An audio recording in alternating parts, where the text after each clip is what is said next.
Formula ఈ race కేసులో నేడు ఈడీ ముందుకు కాసేపట్లో విచారణకు హాజరు కానున్నారు మాజీ మంత్రి కేటీఆర్ లీగల్ టీంను అనుమతించబోమన్న ఈడీ అధికారులు చెప్పడంతో కేటీఆర్ ఒంటరిగానే విచారణకు హాజరు కానున్నారు. గండిపేట ఫామ్ హౌస్ నుంచి కేటీఆర్ ఈడీ విచారణకు బయలుదేరారు. ఈ ఫార్ములా రేసులో నిధుల బదలాయింపులో ఫెమా ఉల్లంఘనలు జరిగినట్లు ఈడీ ప్రధానంగా ఆరోపిస్తుంది. ఎఫ్ఈఓకు 45 కోట్లు యూకే పౌండ్స్ రూపంలో చెల్లించడంలో ఉల్లంఘన జరిగిందని అంటుంది. దీంతో ఇవాల్టి విచారణలో నిధుల బదలాయింపుల్లో నిబంధనలు పాటించకపోవడంపైనే ప్రధానంగా కేటీఆర్ ను ప్రశ్నించనున్నట్టు తెలుస్తోంది. ఇప్పటికే ఐఏఎస్ అరవింద్ కుమార్, బిఎల్ఎన్ రెడ్డిలను ఈడీ విచారించింది. వారి వాంగ్మూలం ఆధారంగా కేటీఆర్ ను ప్రశ్నిస్తారు ఈడీ అధికారులు. ఫార్ములా ఈ రేస్ కేసులో నేడు ఈడీ ముందుకు కాసేపట్లో విచారణకు హాజరు కానున్నారు మాజీ మంత్రి కేటీఆర్. దీనికి సంబంధించి పూర్తి అప్డేట్స్ ఈడీ ఆఫీస్ నుంచి మా crime input editor Ramesh Vaitla అందిస్తారు. రమేష్ వైట్ల, ఈరోజు ఈడీ విచారణ ఎట్లా ఉండబోతుంది, డీటెయిల్స్ ఏంటి?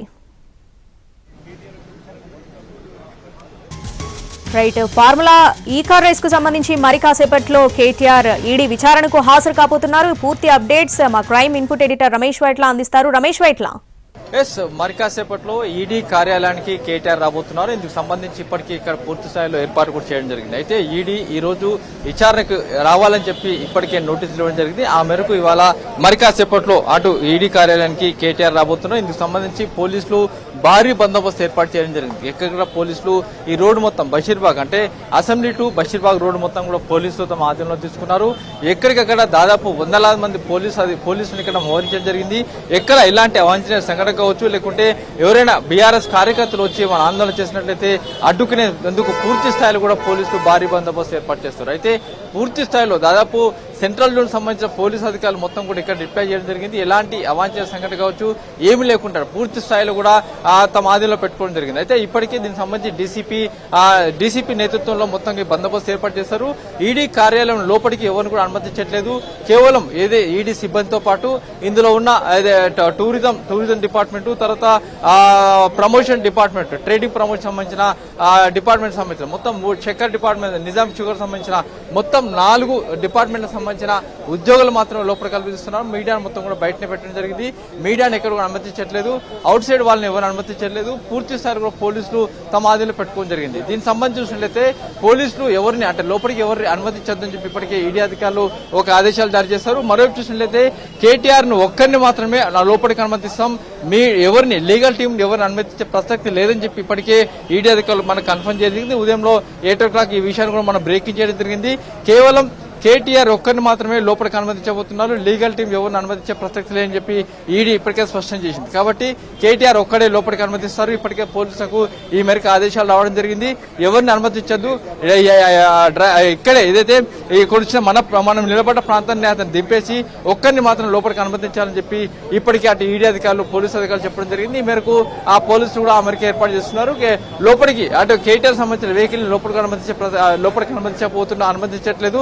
ఇక్కడ దింపేసి అతను నడుచుకుంటా లోపలికి వెళ్ళాలని చెప్పి ఇప్పటికే భద్రా సిబ్బంది చెప్పినట్టుగా సమాచారం. అయితే ఈ మేరకు చూసినట్లయితే ఫార్ములా ఈ కార్ రేస్ సంబంధించి చూసినట్లయితే ఇప్పటికీ ఆ కేసులో ఏవన్గా ఉన్న కేటీఆర్, తర్వాత అరవింద్ కుమార్, తర్వాత బిఎల్ఎన్ రెడ్డి అరవింద్ కుమార్ అని ఇప్పటికే ఆ పోలీసు ఈడీ అధికారులు విచారించారు. వాళ్ళ స్టేట్మెంట్ రికార్డ్ చేయడం జరిగింది. అయితే కేటీఆర్ చెప్తేనే డబ్బులు మొత్తం ట్రాన్స్ఫర్ చేశామని చెప్పి కూడా ఇప్పటికే అటు బిఎల్ఎన్ రెడ్డి కావచ్చు, అరవింద్ కుమార్ ఇప్పటికే ఈడీ అధికారులకు స్టేట్మెంట్ ఇవ్వడం జరిగింది. అయితే ఈ నేపథ్యంలో ఇప్పుడు కేటీఆర్ ఏం చెప్పబోతున్నాడు, ఎలాంటి స్టేట్మెంట్ ఇవ్వబోతున్నాడు అనే విషయం కూడా ఒక ఉత్కంఠ నెలకొని చెప్పొచ్చు. అయితే విదేశీ కంపెనీకి 46 కోట్ల రూపాయలు 45 కోట్ల రూపాయల నిధులను యూకే పౌండ్స్ రూపంలో బదిలీ చేసి విదేశీ మార్గంలో బదిలీ చేశారు. ఆ మేరకు చూసినట్లయితే ఫెమా ఉల్లంఘనలు జరిగాయి.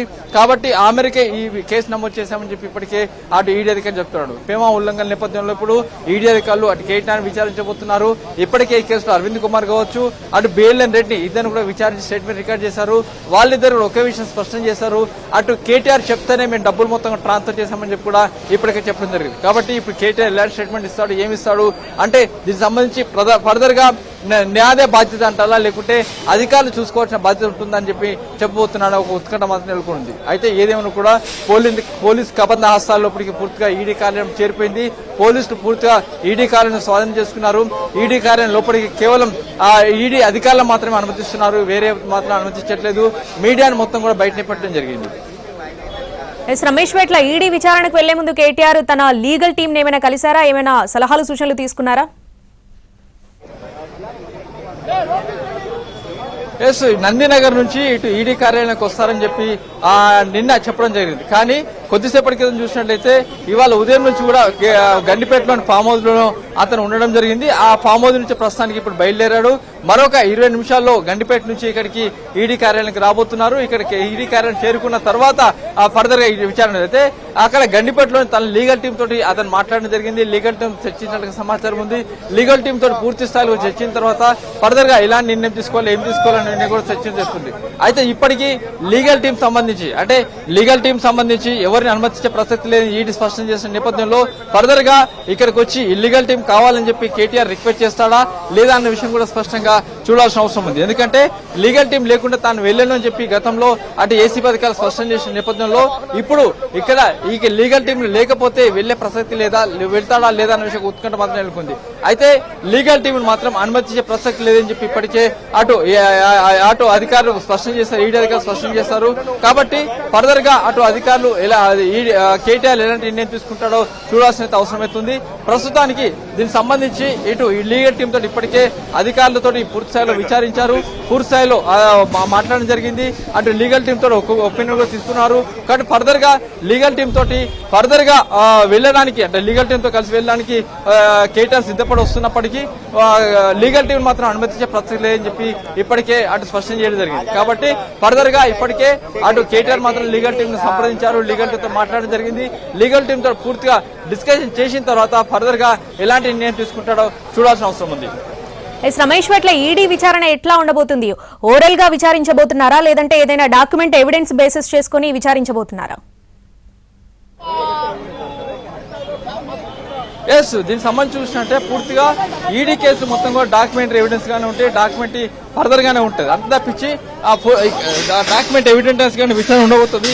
అంతేకాకుండా దీంట్లో పూర్తి స్థాయిలో కూడా ఎక్కడ కూడా ఎలాంటి డాక్యుమెంటరీ ఎవిడెన్స్ తప్పించి మిగతా ఎవిడెన్స్ మాత్రం ఉండదు. దీంట్లో పూర్తి స్థాయిలో ఏదైతే ఎఫ్ఈఓ తోటి జరిగిన పూర్తి స్థాయి ఒప్పందాలు కావచ్చు, దానికి సంబంధించిన సమాచారం కావచ్చు, దానికి సంబంధించిన వ్యవహారం కావచ్చు, లేకుంటే సెకండ్ టర్మ్ ఈ రేస్ సంబంధించి తప్పుకోవడం కావచ్చు, వీటన్నిటి సంబంధించి పూర్తి స్థాయిలో కూడా విచారించి ఆ మేరకు పూర్తి స్థాయిలో డాక్యుమెంటేషన్ ముందు పెట్టి అధికారులను విచారించబోతున్నారు. అయితే దీంట్లో ఈడీ అధికారులు పూర్తి డాక్యుమెంటేషన్ చూపెడతారు. ఆ డాక్యుమెంట్ చూపెట్టి ఒక్కొక్క విషయాన్ని కూడా కూలంకుషంగా పరిశీలిస్తారు. ఎందుకంటే ఫర్దర్ గా చూసినట్లయితే ఎఫ్ఈఓ తోటి ముందస్తు ఒప్పందాలు కావచ్చు, ఆ తర్వాత ఎఫ్ఈఓ తర్వాత రద్దు చేసుకున్న ఏస్ నెక్స్ట్ అనే కంపెనీ కావచ్చు, ఇవన్నీ సంబంధించి పూర్తి స్థాయిలో కూడా విచారించిన తర్వాతనే ఆ డాక్యుమెంటేషన్ పూర్తిగా ముందు పెట్టేసి అటు విచారించే అవకాశం కనబడుతుంది. ఇప్పటికీ దీనికి సంబంధించి అటు పూర్తి స్థాయిలో కూడా డాక్యుమెంటేషన్ ఇప్పటికే ప్రిపేర్ చేశారు, కొన్ని ప్రశ్నలు కూడా సిద్ధం చేశారు. ఆ మేరకు అధికారులు ఈడీ అధికారులు కూడా విచారించబోతున్నారు. డాక్యుమెంట్ ఎవిడెన్స్ గా ఈ విచారణ కొనసాగబోతుంది. అంటే కేటీఆర్ కూడా ఏమైనా ఆధారాలతో విచారణకు హాజరు కాబోతున్నారా రమేష్?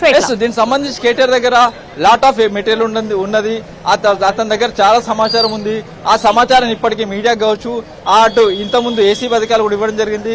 అంతేకాకుండా ఒప్పందాలు కావచ్చు, ఒప్పంద పత్రాలు కావచ్చు, మిగతా సంబంధించి వ్యవహారం కావచ్చు, అవన్నీ కూడా ఇప్పటికీ తన దగ్గర ఉన్నాయి. ఆ మెటీరియల్ మొత్తం కూడా తీసుకొని అతను రాబోతున్నాడు.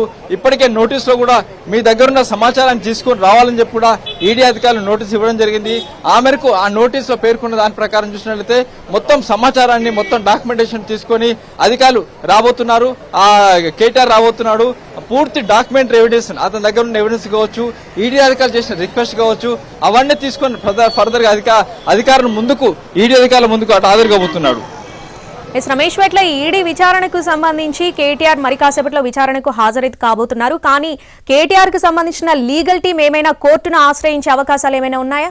ఇప్పటికీ కోర్టును ఆశ్రయించే ప్రసక్తి లేదు. ఎందుకంటే ఇప్పటికే అటు హైకోర్టు కావచ్చు, అటు సుప్రీంకోర్టు కావచ్చు, ఈ రెండింటికి సంబంధించి ఇక్కడ కూడా వెసులుబాటు రాలేదు. మీరు విచారణకు హాజరు కావాలని చెప్పి ఇప్పటికే చెప్పడం జరిగింది. కాబట్టి దానికి సంబంధించి లీగల్ టీం ప్రస్తుతానికి ఎవరిని కాంటాక్ట్ కావచ్చు, అటు కోర్టును ఆశ్రయించే ప్రసక్తి లేదు.